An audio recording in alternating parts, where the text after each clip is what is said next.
dan manfaatnya sholawat banyak sekali. Sehingga diceritakan dulu ada satu orang punya utang 500 dinar.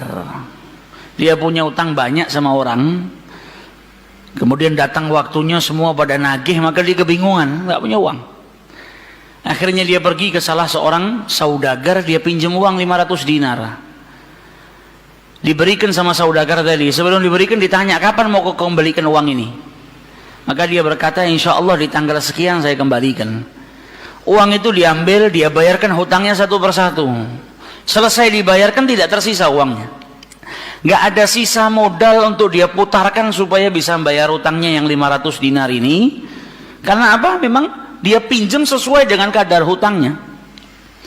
Sampai ketika datang waktu jatuh tempo, yang punya uang datang ke rumahnya nagih, mana uang 500 dinar yang kau pinjam? Kau janji hari ini akan melunasinya. Maka dia bilang, demi Allah, sepeser pun saya nggak punya. Saya belum mendapatkan apa-apa untuk saya bayarkan kepada dirimu. Maka yang punya uang nggak mau tahu. Engkau janji tanggal sekian mau kau bayar, sekarang sudah jatuh temponya, maka bayar hutangmu sesuai dengan ucapanmu. Dia bilang, saya nggak punya. Kalau begitu ayo pergi ke qadhi, pergi ke hakim. Nggak benar ini perbuatanmu. Maka yang ngutang tadi dibawa sama yang punya uang ke hakim. Diceritakan perkaranya, ditanya sama hakim, kenapa tidak kau bayar hutangmu? Bukankah engkau berjanji hari ini akan melunasinya? Dia bilang, iya saya berjanji, tapi saya nggak punya uang. Saya bukan pengkhianat, bukan orang yang mau berdusta. Kalau berdusta saya akan bilang saya nggak punya uang. Nggak ada perjanjian di sini, nggak ada bukti. Tapi saya ngaku kalau saya punya hutang dan hari ini saya nggak punya uang untuk saya bayarkan. Maka qadhi berkata, apa? Kalau begitu kau melanggar janjimu, maka engkau harus dihukum, engkau harus dipenjara. Maka yang hutang tadi bilang apa? Kalau begitu ya sudah. Kalau memang hukumannya saya harus dipenjara karena saya nggak bayar hutang, ya sudah saya terima. Tapi tolong berikan saya waktu 1 hari. Saya mau kembali ke rumah saya mau izin dengan istri dan anak-anak saya, besok saya akan kembali ke sini lagi dan masukkan saya ke dalam penjara. Maka sang hakim berkata apa?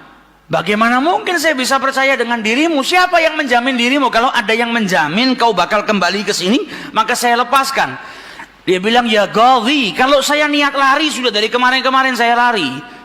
Kalau saya niat lari saya nggak datang ke sini, maka percayalah saya akan kembali di esok hari. Maka kata qadhi, jaminannya apa? Akhirnya lelaki tadi bilang apa? Jaminannya yang menjamin saya adalah Rasulullah SAW. Maka sang hakim bingung. Maksudmu yang menjamin Rasulullah ini bagaimana? Dibilang, ya hakim, kalau saya besok nggak kembali ke tempat ini, saya bersedia ditolak menjadi umatnya Nabi besar Muhammad SAW. Ini tidak main-main sumpahnya. Dan ini bukan sembarang orang, memang orang yang soleh. Dia bilang, berikan saya waktu sebentar, saya kembali kepada keluarga saya pamit dengan istri saya, besok saya kembali. Saya bersumpah dan saya siap dikeluarkan dari umatnya Rasulullah, nggak dianggap sama Rasulullah kalau sampai saya berdusta. Maka si hakim tadi mendengar sumpahnya seperti ini, akhirnya dipercaya. Kalau begitu kembalilah. Maka dia kembali ke rumah, dia ceritakan kepada istrinya, dia minta izin sama istrinya, suamimu ini mungkin besok di penjara karena nggak bisa bayar utang. Kata istrinya, kalau kau dihukum penjara, terus apa yang bisa membuatmu keluar sekarang ini? Kok tidak langsung di penjara, kok bisa kembali ke rumah? Kata suaminya, karena saya mendapatkan jaminan. Dari siapa? Dari Rasulullah. Dia ceritakan, saya bersumpah kalau saya nggak kembali di esok hari, saya rela tidak dianggap sebagai umatnya Rasulullah SAW. Maka istrinya berkata, selagi engkau ini mendapat jaminan dari Rasulullah atau kau menjaminkan Rasulullah SAW, maka ayo kita perbanyak sholawat. Semoga Nabi besar Muhammad SAW benar-benar menjamin dirimu. Karena sholawat itu manfaatnya besar. Sholawat ini berkahnya luar biasa. Maka si suami sama si istri kemudian diperbanyak sholawat, membaca sholawat yang sangat banyak sampai mereka akhirnya tertidur. Yang laki yang punya utang tadi ketika tidur mimpi berjumpa dengan Rasulullah SAW. Dan Nabi dalam hadisnya telah bersabda, man ra'ani fakat ra'ani haqqa. siapa yang mimpi berjumpa dengan diriku, maka sesungguhnya itu aku. Karena syaitan gak bisa menyerupai Nabi besar Muhammad SAW. Dan orang yang dalam hatinya ada mahabbah, orang yang rindu, orang yang membersihkan dirinya, orang yang memang benar-benar ingin berjumpa dengan Rasul SAW, akan diperjumpakan oleh Allah Subhanahu Wa Taala dalam mimpinya ataupun dalam keadaan yaqdzatan. Karena Nabi pun menjelaskan ada orang-orang yang bisa melihat Rasulullah SAW dalam keadaan sadar. Ini yang punya utang dari mimpi ketemu Rasulullah SAW. Dalam mimpinya apa kata Rasulullah? Kau jangan takut, jangan gelisah. Orang yang mahabbah. Baca sholawatnya bukan sekedar baca, tapi baca dari lubuk hatinya, baca dengan penuh kecintaan. Mimpi berjumpa dengan Rasulullah dan berkahnya sholawat tadi bisa menyelamatkan orang. Hajat-hajatnya bisa dikabulkan, dapat pertolongan dari Allah Subhanahu Wa Taala. Maka dalam mimpinya Rasulullah bilang apa? Besok pagi kau pergi, idhab ilal wali, pergi ke gubernur di tempatmu itu, bilang sama gubernur tadi, Rasulullah mengucapkan salam kepadamu, dan sampaikan kepada si gubernur, kalau setiap hari dia bersolawat kepada Rasulullah sebanyak 1000 kali, itu solawatnya sampai kepada Nabi Muhammad. Dan sampaikan kepada si gubernur, tadi malam dia itu kebingungan baca solawat sudah 1000 atau belum. Ada salah dalam menghitung sehingga dia itu gelisah, saya sudah 1000 atau belum. Maka sampaikan kepada gubernur itu bahwasanya sholawatnya sudah sampai 1000, jadi dia nggak perlu gelisah. Bangun dari tidur, dia mau kembali ke Ghazi, tapi sebelumnya dia pergi ke wali, pergi ke gubernur tadi. Sampai di rumahnya gubernur, dia sampaikan, wahai wali, wahai gubernur, Rasulullah menitipkan salam kepadamu. Kaget dia.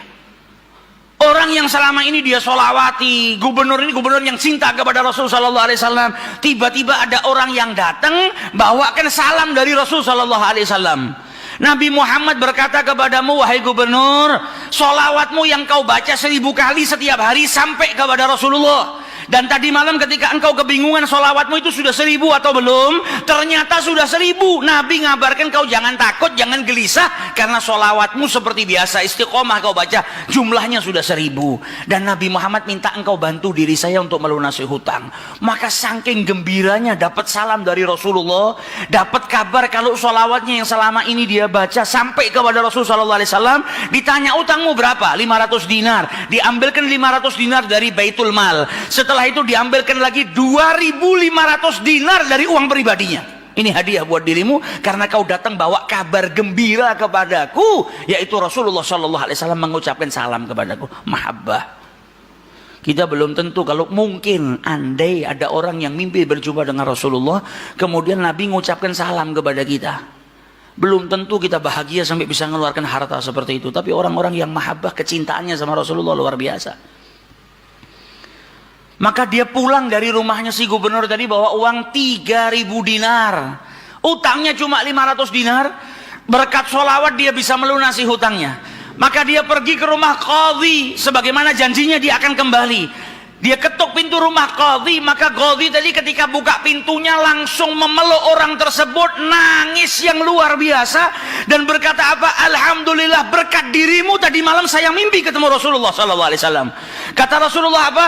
Kalau engkau membantu orang yang punya utang itu untuk melunasi hutangnya, maka aku akan membantumu kelak di hari kiamat. Diambilkan uang 500 dinar diberikan kepada orang tersebut. Sampai qadhinya pun diimpiin sama Rasulullah SAW.